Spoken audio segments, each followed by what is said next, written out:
मराठा आरक्षणाचा प्रश्न पुन्हा एकदा तापला असून या प्रश्नाला न्याय मिळवून देण्यासाठी संघर्ष योद्धा मनोज जरांगे पाटील यांनी मोठ्या निर्धाराने चलो मुंबईचा नारा दिला आहे। याच अनुषंगाने आज अखंड मराठा समाज जामखेडच्या वतीने आज दुसऱ्यांदा जामखेड शहरात नियोजन बैठक संपन्न झाली।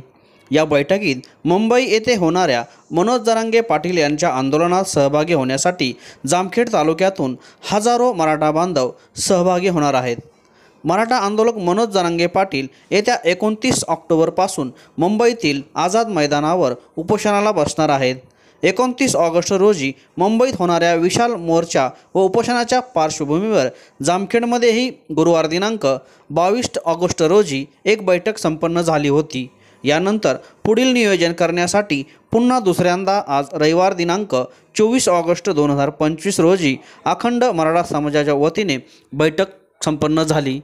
यावेळी दिनांक 27 ऑगस्ट रोजी जामखेड तालुक्यातून हजारो मराठा बांधव या मोर्चासाठी मुंबई या ठिकाणी जाणार आहेत। 29 तारखेला मराठा मोर्चा मुंबईला जे जाण्याचं नियोजन आहे त्यानिमित्त या अगोदर एक आणि आज रोजी एक प्रवासी बैठक ही आज रोजी पार पडली। यात सर्व विविध क्षेत्रातील मान्यवर, डॉक्टर, शिक्षक, राजकीय सामाजिक क्षेत्रातील सर्व मान्यवर उपस्थित होते।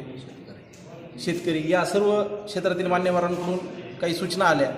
त्या सगळ्या गोष्टींचं नियोजन जे झालं ते या स्वरूपात की प्रवासी गाड्या, जेवणाची व्यवस्था, पाण्याची व्यवस्था हे सर्व समाजातील मान्यवरांकडून जो निधी गोळा झाला त्यातून होणार आहे।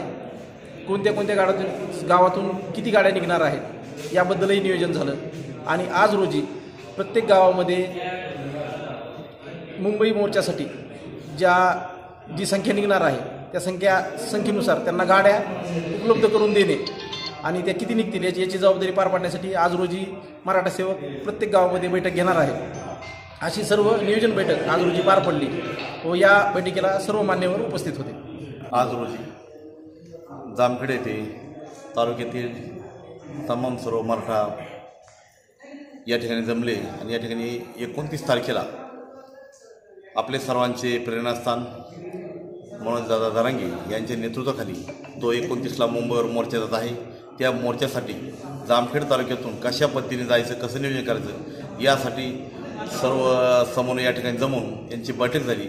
यामध्ये किती गाड्या जामखेड तालुक्यात जाणार, त्या गाड्याचा खर्च, गाड्याचं नियोजन कसं करायचं, त्यामध्ये पाण्याची व्यवस्था किंवा त्यांना फराळाची व्यवस्था, गाड्याचं डिझेलची व्यवस्था ह्याचा भार मराठा समाजातील जे दानशूर व्यक्ती आहेत यांनी उचलला आहे आणि चांगल्या स्वरूपाचं नियोजन करून आज आणि उद्या तालुक्यातील जे प्रमुख मोठी गावं आहेत त्या गावात जाऊन बैठक करून 29 तारखेला नियोजन मोठ्या स्वरूपात करायचं आहे आणि त्या 27 तारखेला जामखेडच्या तहसील ऑफिसपासून दोन्ही पंचायत समिती या ठिकाणाहून गाड्याचे रॅली निघून नगरमध्ये त्यांच्या गाड्यामध्ये हा ताफा सामील होईल आणि 29 तारखेला सर्व मराठा समाजातील किंवा इतर समाजातील लोक असतील पाठिंबा झाले सर्व एकत्र गुन्ह्यागोविंदानं मुंबईला पोहोचतील असे स्वरूपाचं नियोजन या ठिकाणी झालं आहे।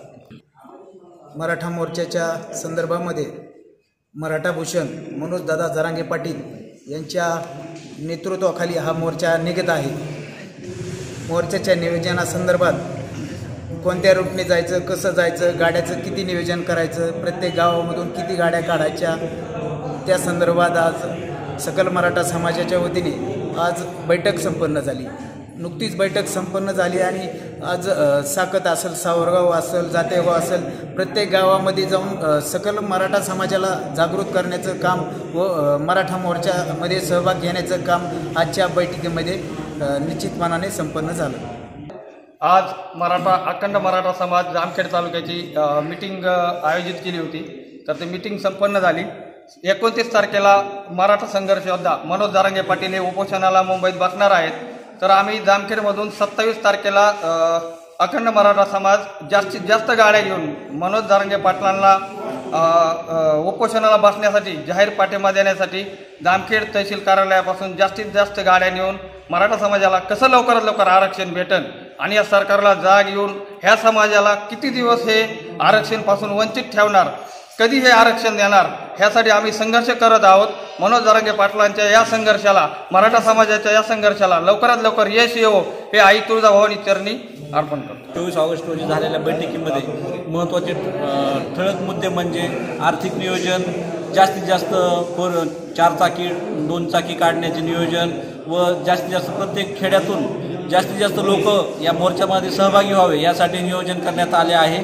तरी यासाठी आज संध्याकाळपासून धोत्री, सावरगाव, साखर, खर्डा, नान्नज, जवळा, आरणगाव अशा मुख्य गावामध्ये जाऊन व तिथले मराठा सेवक सर्व एकत्र करून आणि जास्तीत जास्त संख्या या मोर्चांमध्ये सहभागी करण्यासाठी आम्ही प्रयत्न करणार आहोत.